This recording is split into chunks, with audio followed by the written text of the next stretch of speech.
You know what I hear a lot? It's phrases like, I'll start when I'm ready. I'll start when I have money, confidence, time. Or I'll do what I love when I have time, or when my kids move out, or whatever it is, when I know enough.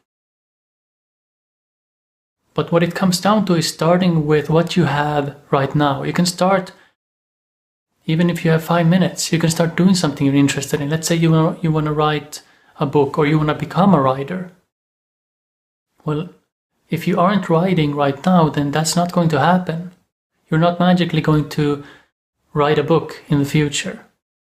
Now, most likely, because something crazy can happen. You can hire a writer to write for you, but in most scenarios, that's not going to happen unless you start right now. You don't need several hours in order to write. You can write for 5 minutes. You can write a short article. You can write in your journal. You can do something that no one sees. And then you can level up to writing publicly in some form or another. Or if you want to start a business, then map out the steps you need to take in order to start your business, to validate your idea, to register your business and all that. And then break it down into tiny steps so you can start taking action right now.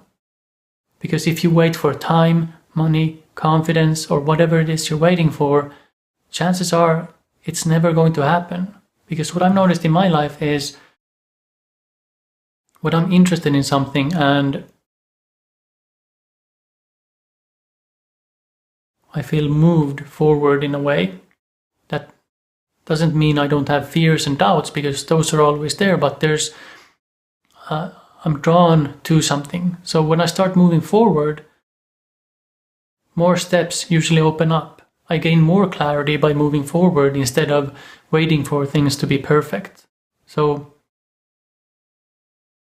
there's an essence, or there's a waiting part to it for me, but there's always also the part of starting before I'm ready.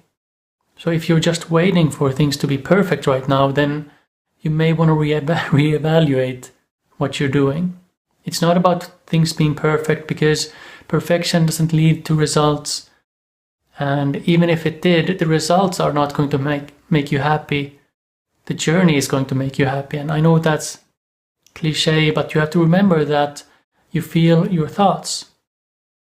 That's why you have billionaires that are unhappy, you have celebrities that are depressed, because even though they have everything, they may still have thoughts. They believe that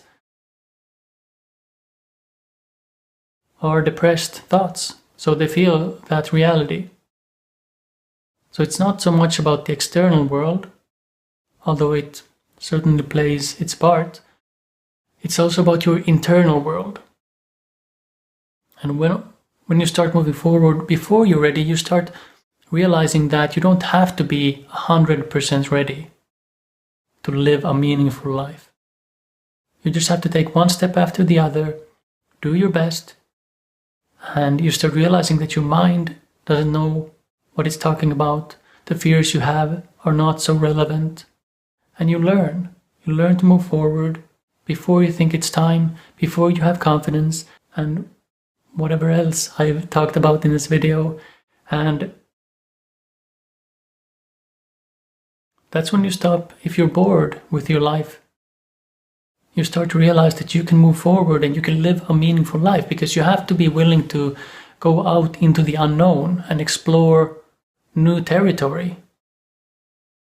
You have to challenge yourself and to face your own fears in order to live a life that's worth living, in order to live a life that you find satisfying.